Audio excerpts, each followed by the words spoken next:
Hello and welcome to Mofo RC Garage.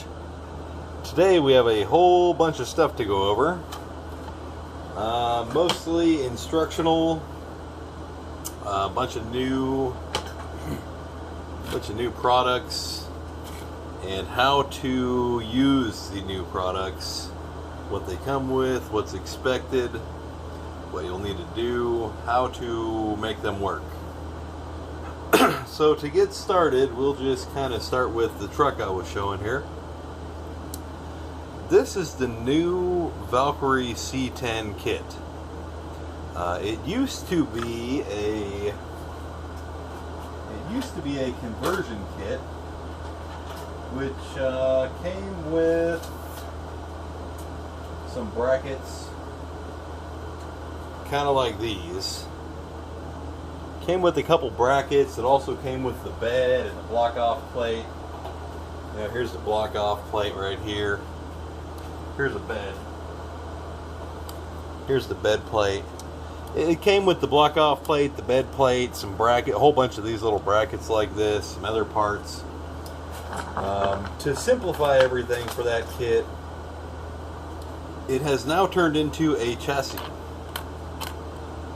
So if you order the Valkyrie C10 kit, now you will get this chassis. And if you've ordered in the last couple days, you're getting it for the same price as the conversion kit. It may go up, it probably will go up a few bucks, because there's a lot more involved to building these chassis, plus the cost of my, I don't know, 25 hours or so spent designing the chassis. So when you order the Valkyrie C10, it will also come with some extra pieces like this little thing here. This is the roof rack. I saw this roof rack for the C10. It bolts right to your original roll bar here and here. It also has a chamfered out spot right here for the original light bar to move from the roll bar to up here in the front. It will come with a couple of these little spacers, and you can choose to or not to use those when installing this roll bar, but it makes the whole thing even more rigid. So the block plate, I've only got 2 screws on the body going through the body on each side running into the block plate. The block plate does actually have 4 spots, 4 screws. Let me see if I can show you those. There is 1, 2, 3, 4 spots there to screw the body into. Plus there's 1, 2, and 3 that connect the bed to the block plate to the body. So when you put all that together, you can kind of choose to put however many of those screws you want to put in there. I recommend at least putting 5 in, at least these back 3 plus 2 on the sides. When you put them on the sides, go to that body line at the door there, right around that area, go about 3 millimeters up, and drill your hole. Now you can use a body reamer, or you can use a 1.2 or a 1.4 millimeter drill bit. I wouldn't go any bigger than that, or you're going to end up with too big of a hole and the screw might go through all the way. When you drill that hole, there's also another hole above there. If you just want to measure it, I can't remember what the measurement is right now. You can measure it if you buy it and go that much higher up to do the other hole, which will be somewhere in that area there. If you want to do that. Otherwise you don't have to. You can just do the 3 on the back, 2 on the sides, 1 on each side.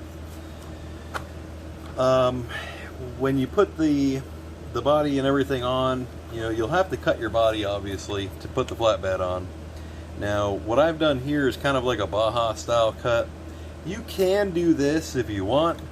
You can also just hack the whole body off right here, right along the cab here at that line right there, the big defined line right there. You can just cut it all the way across there, up and over and all the way around. Leave enough meat to grab on so these screws can go through the windshield back there. Right below the windshield is where those screws will go through. Leave enough meat there to get that. But other than that, you can cut the whole body off, or you can kind of do it like this Baja style look. Now this one is also shown with Flex Blade XRs, the new Flex Blades. which have about double the amount of flex as the original flex blades. These are stock shocks on this right now. You can see there's quite a bit of flex. Even with these tiny little tires, there's no weight on this thing. It doesn't even have drive shafts in it right now. It does have a motor. It has a 50 size motor. That is a Torque Beast 50, which fits very well in here. I've designed this chassis also to be able to fit your big giant motor in there, you know, without any sort of issues. And if you want to go to the new Torque Beast Boost Edition 50, which looks kind of like, well, I don't have one out here. It looks a lot like this. This is the Boost Edition 30. This will come with the pinion gear installed. This is a 20-tooth pinion gear. You can kind of see how big that pinion gear looks, especially when compared to this tiny little stock one. That is about a 90% increase in speed compared to stock. Maybe more than that. Now you can use a regular motor for it. You can also use the Torque Beast Boost Edition motor in this one. Your ESC will mount right here on the frame via those 4 screws, 2 on each side. This is the ESC plate. It's the same exact plate I use in pretty much all of my different designs, except for the V4. The V4 is a little bit wider. But that plate will screw right in through those holes. You can use the sticky tape that's originally on your ESC. Peel it off gently, stick it on there. Here is the battery tray mounted up front. You will need to cut off the 4 battery tray legs. Just like most everything else, this is also the same battery tray mounts that I use for pretty much everything. But you'll take the 4 legs that come down with the original mounting screws and just chop those off. And then the battery post mounts, or whatever you want to call it, that come with it look like these. And it does come with 2 3mm screws. You will need a 2mm driver to install these screws. And they will go right through these little slots here into those mounts. Those mounts will screw right into the chassis via those 2 holes. There and there on each side. When mounting this to the C10, if you install, let me show you on this one here, there is a series of holes. It's kind of hard to see because these really haven't been processed, but you see there's 3 holes as the light crosses there. There's 2, 2, 2, 2. It's like 1, it starts with 1, then goes 2, 2, 2, 3, 3, and then back to like 1 again. So the 2 3-hole spots are for your body mounting posts. You will just take your body mounting post out of the original mount, and they will screw directly into the body mount posts. These are on the, what would you call that? Let me see here. They are on the, I believe it's the first set of 3. I can't even see, it's so dark in here. Let me get some light on this thing real quick. Yeah, it looks like the first set of 3 holes. So when you install them onto there, they will go into these 3 holes. Use the top and bottom.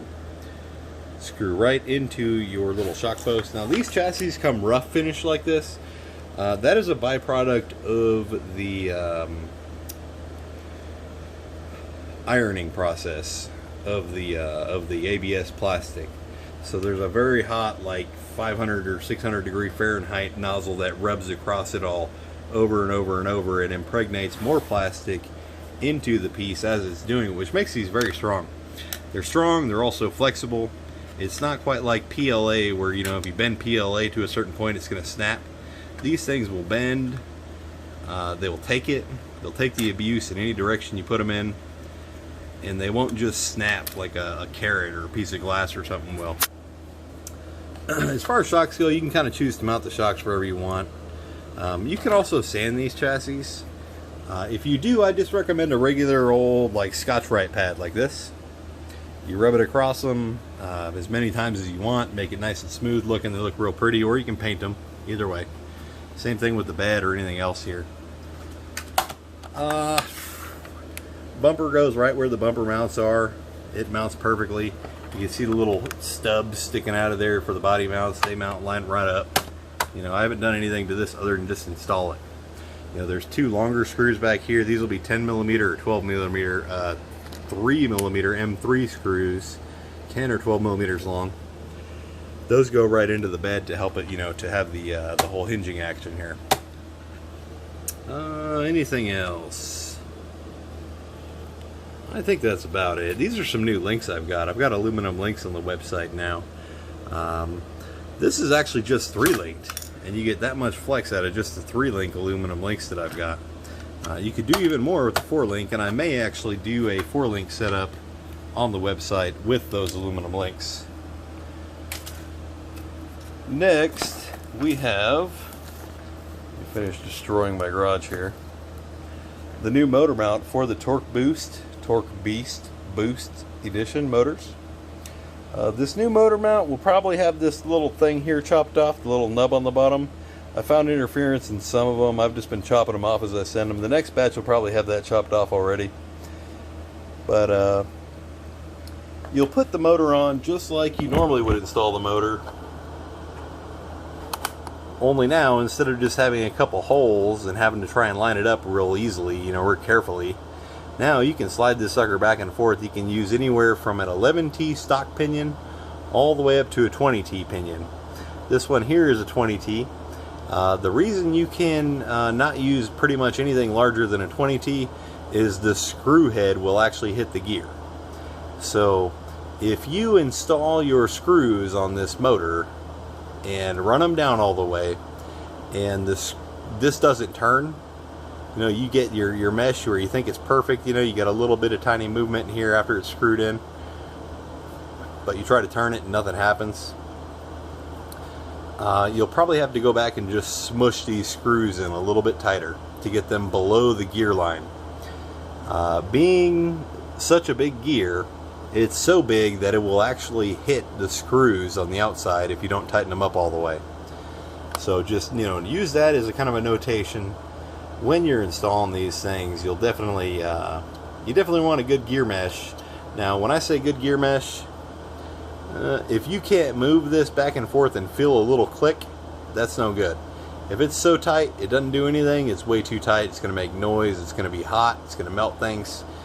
You want to be able to move it kind of like, I don't know if you can see this or not, you want it to be about right there-ish, where you can just, as you move the gear and hold the other one, you can feel it. Just the slightest little click in between with your finger, you'll feel it moving. Make sure you hold that one while you do it, otherwise it'll just spin. Same thing for the 50. The screws are on opposite locations on the 50, but it will mount with the 50 the same as the 30. Next we're going to go to, I also do have 14T. I have the stock 11T pinions. You can order those separately, or you can order them on the motor already where I'll install them for you. If you don't know how to install them, I do have a video where I have installed the brass pinions already and kind of show a basic tutorial of that. If you don't feel comfortable doing it, buy the motor from me with the pinion already installed. It's only like $4 or $5 more. Otherwise, you can in fact ruin these little motors pretty easily just trying to install this brass pinion gear. When the brass pinion gear goes on, it will not slip. It's not like the plastic one where you have to worry about having a spline shaft or gluing things or sanding things or anything like that. Once this brass pinion is installed, it is installed. And the only way to remove it is with a vise. You have to smash the gear and then slide it off. So if you don't feel comfortable doing it, buy the motor from me with it already installed. Now we have, I'm going to kind of move on to these mounts here. These 4 different mounts I have shown right here on the table. Let me give you a little close-up of them. This one here is the regular kind of 3-link servo mount. This is going to be the new cost-effective variant of my servo mounts. I got rid of the older style just because the little tabs were breaking off. when you'd put too strong of a servo on there, or if your car tumbled down a hill, it would break the little tabs. Because the tab thickness of the regular servo mounts is only about 1 millimeter thick, and when you 3D print 1 millimeter thickness, it's just not enough. So this is actually built into the front diff cover, or the rear diff cover, running 6x6 or rear wheel steering.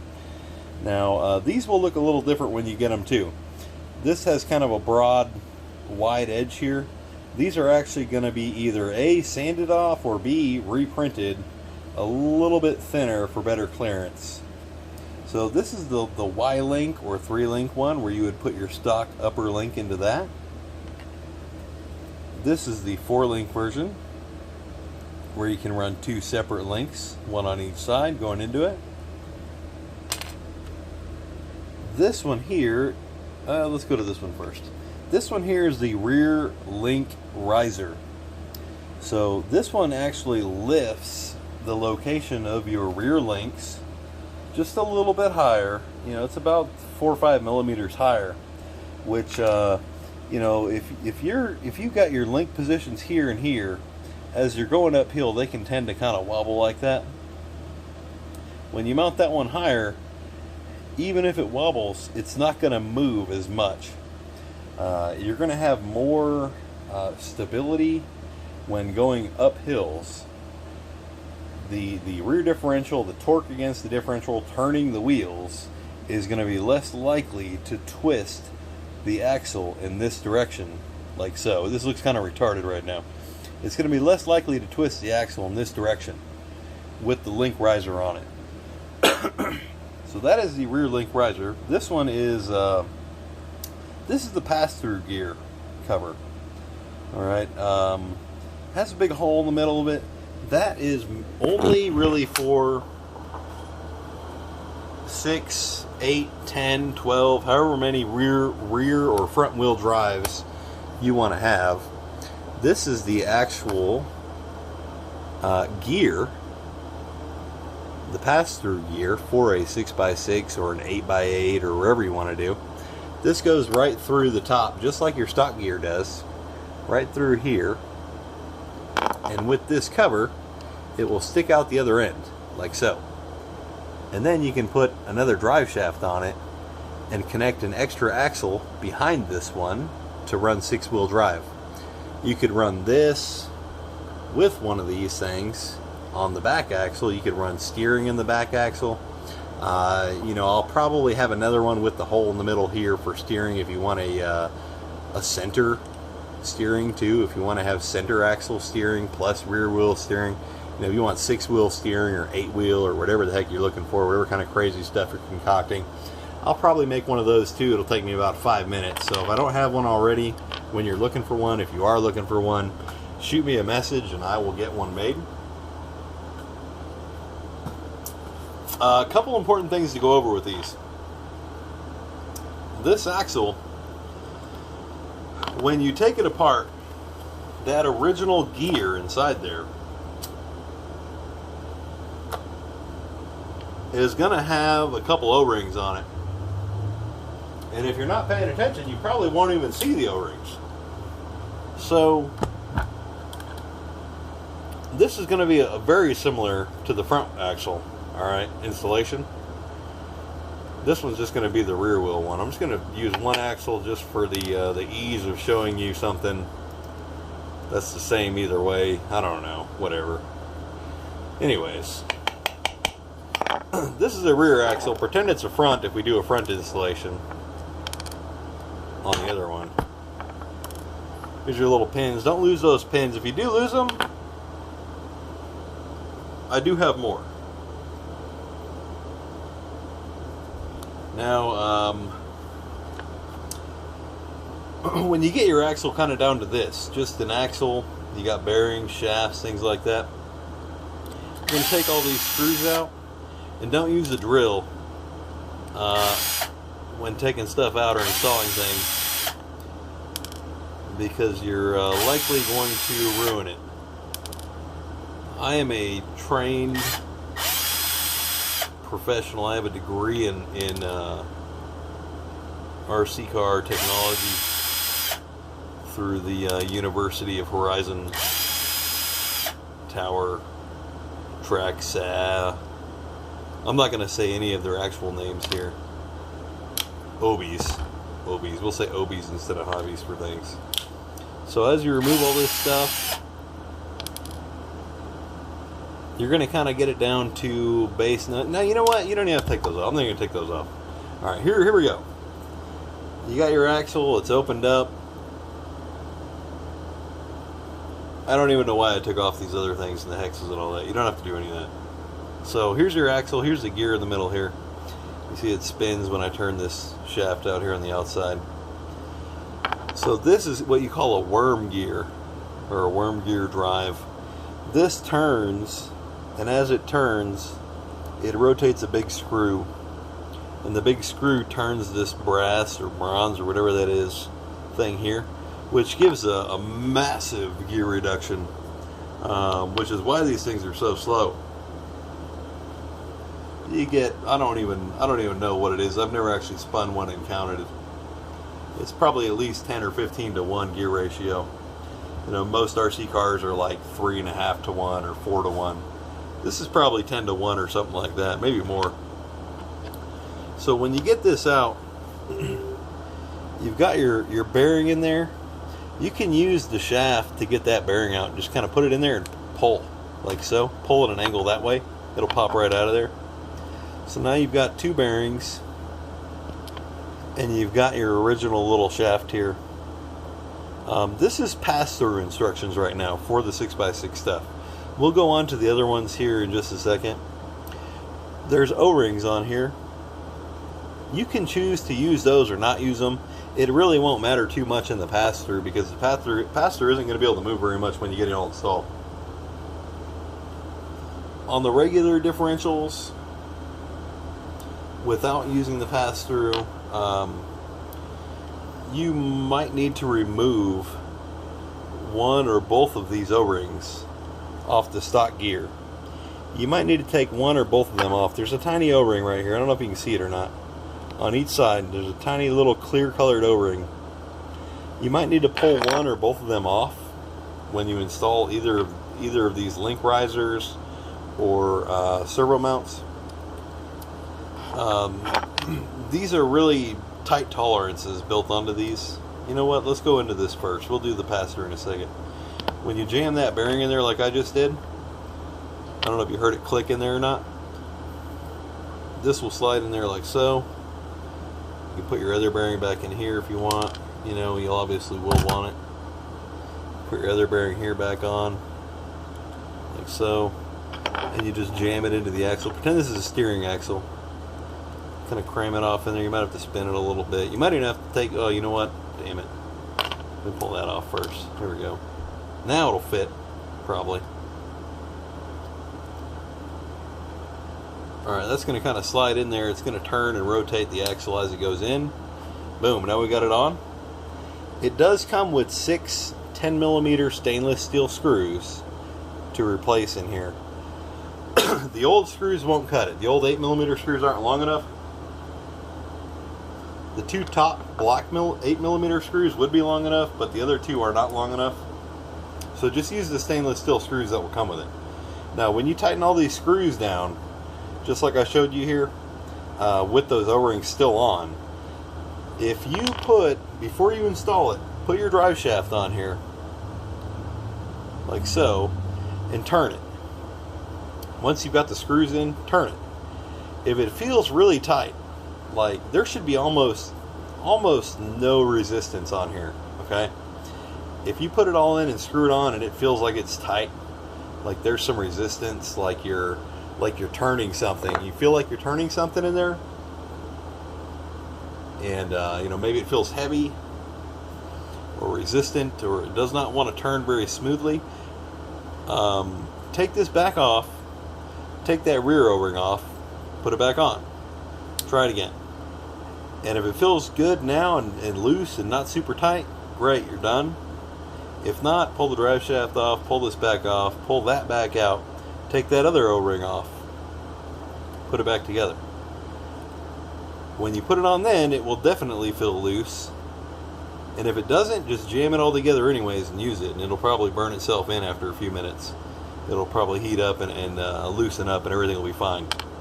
So that's going to be the same for this 3-link mount or Y-link mount, for this 4-link mount for the front or rear or middle steering, whatever you're using them for, and it will be the same for the link riser. So with all of those, you'll want to test them before you get it all installed. Test for the tightness when you spin that drive shaft. If it feels tight at all, it's tight. When you spin the drive shaft, it should be really loose. Now for the pass-through gear, when you put that in, like I was saying, you really don't need to worry about those O-rings. You can just leave them off. You can put 1 or 2 of them on, but odds are you probably won't need to. The problem I've encountered with these is getting these little bearings on. So that one went on pretty smooth for this side. Let me get that bearing out of there. The other bearing does not always go on smooth. So that, well, these both just made an idiot out of me. They both went on very easily. So if they do not go on easily, I'm going to try to include a tiny piece of sandpaper with all of these little pass-through gears. And if these bearings do not go on and seat all the way smoothly, or at least go on all the way, take this little piece of sandpaper, put it on that little gear shaft, and just spin it a little bit and polish it. The brown side is the sanding side. The red side, I don't know if you can even see that here. Brown, sanding side, kind of more red color, not sanding side. So use the brown colored side to kind of polish that little shaft where you're putting it on. You can just squeeze it together like I was showing you earlier and turn it. And that will help to sand down some of those machining lines when these were made. And the bearing will go on smoother. You may or may not need to do that. And the sandpaper may or may not be included. Just depending on when you're watching this video and if I still have sandpaper left when I send out your order. Once you get that all done, you can jam this in here. As far as I've noticed so far, it doesn't matter which way it goes in. Each side seems to be the exact same. You'll have your pass-through coming out one end. You'll have your input coming in the other end. You can take your axle, kind of jimmy it on there real nice and easily like so. Put those 6 10mm long stainless steel screws that are included with it in. Tighten it up, and this one should be smooth no matter what you do because it doesn't have any O-rings on it.